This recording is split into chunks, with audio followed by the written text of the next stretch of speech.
Thank you for checking out my video today. In the description will be the links to my social media accounts, including my Twitch stream where I go live every day.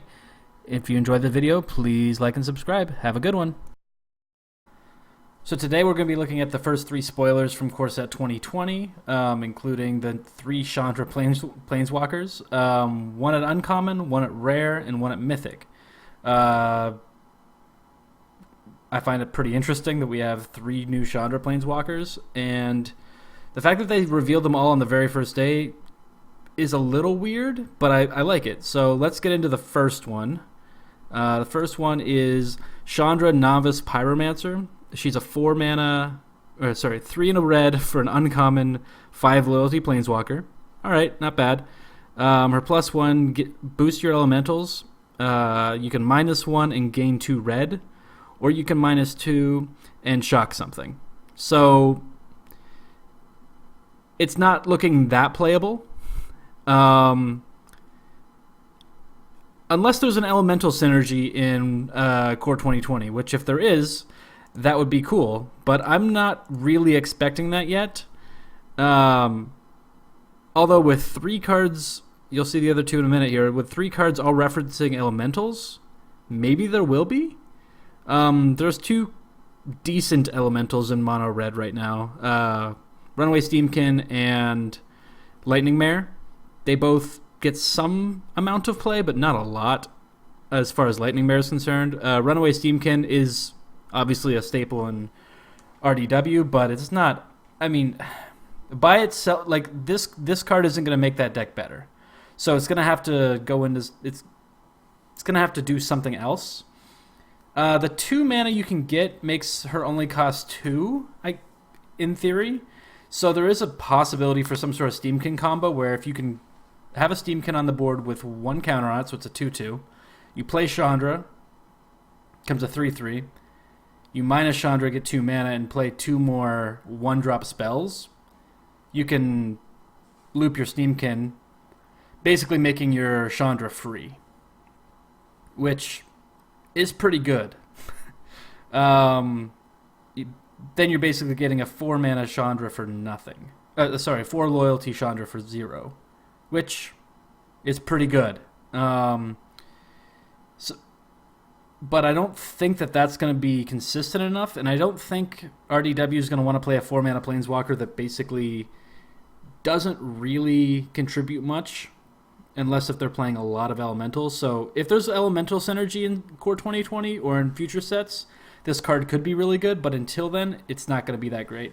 I could see it in like casual decks or EDH elementals, something like Valduk, or just something that cares about lots of elementals, something that wants to run like Young Pyromancer or some of the other older Chandras. And the other interesting thing to note here is that it is an uncommon planeswalker that's not in War of the Spark, so maybe we'll see more of these. Whoever they decide their 5 main colors are this time around, I'm going to assume that it's going to be Chandra, a Johnny. I don't know who's going to be blue. It's probably going to be Jace. I don't know if Liliana is going to be in black. I'm not sure who else they would put in there. Maybe Vraska. And probably Vivian or Nissa, but we'll wait. We'll just have to wait and see. I'm gonna go with Vivian because she seems to be one of their more favorite characters right now. So, all right, let's get on to the second Chandra. The second Chandra is Chandra, Acolyte of Flame. She is 1 red, and has 2 0 abilities, which are kind of interesting. The first one puts a counter on each, puts a loyalty counter on each other red planeswalker you control. So, yeah. Turns down your clock on all of your red planeswalkers with emblems. I'm thinking of Jaya. It even helps Chandra from War of the Spark go off faster.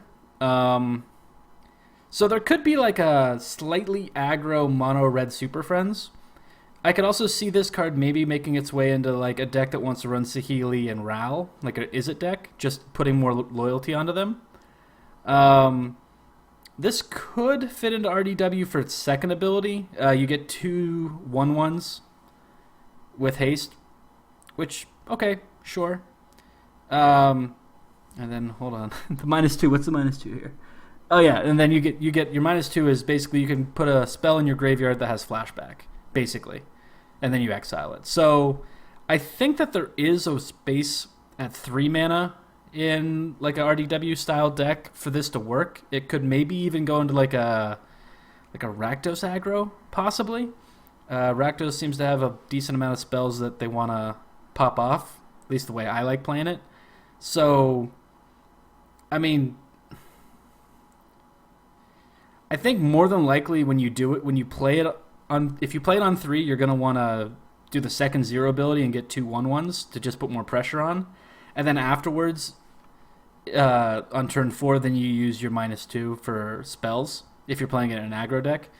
The other way that you can do it is just it goes into just Super Friends. You just play a bunch of really good red Planeswalkers. I think of Tybalt.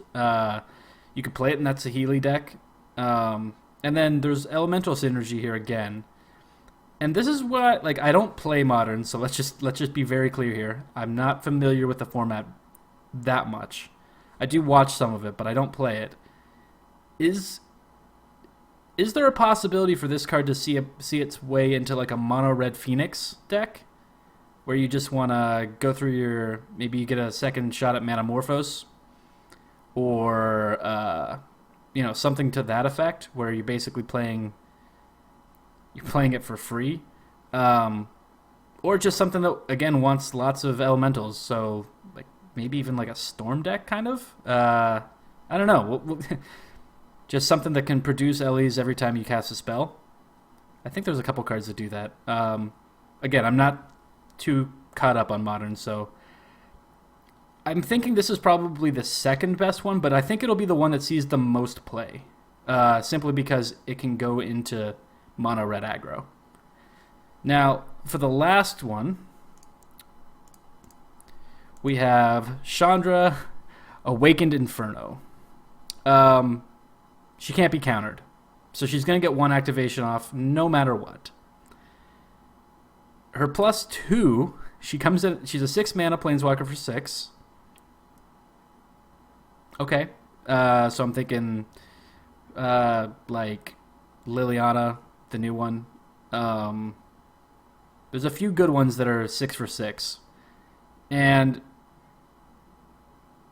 her +2 isn't quite as good as Lily's, because Lily you get the zombie and then you can block to protect Lily. This one puts basically a Curse of the Pierced Heart emblem on your opponent every time you plus her. So what that does is it deals 1 damage to them on their upkeep, and they can't remove it. So this is going to be a awesome control finisher in Grixis or Jeskai that's not doing the Sarkhan, the Masterless plan. Although it could also just go in that deck too. It has a sweeper as its minus, and the other -X is just direct damage. So you're playing a deck that, against Esper, let's say, they have their Teferi out on 5, you play Chandra on 6, and then you can -X her and kill their Teferi. That's pretty good. Although you probably have burn spells in your hand if you're doing that. Now this might be a little controversial. I'm going to put this card right now, before seeing it in any decks, I'm going to put it at the level of Ugin the Spirit Dragon. It just does so much. It can come out and wipe the board on 6. I think if you can ramp it out even 1 turn early, on turn 5, it's just broken. So that's why I think it goes really well in Gruul. Rakdos mid-range could use this. A deck that runs like Rekindling Phoenix and those kinds of cards. And it also wants your creatures to be 4 toughness or elementals. So with that sweeper. So you can run Steamkin and get this out on 4. That's pretty good. I don't think you do that, but you could.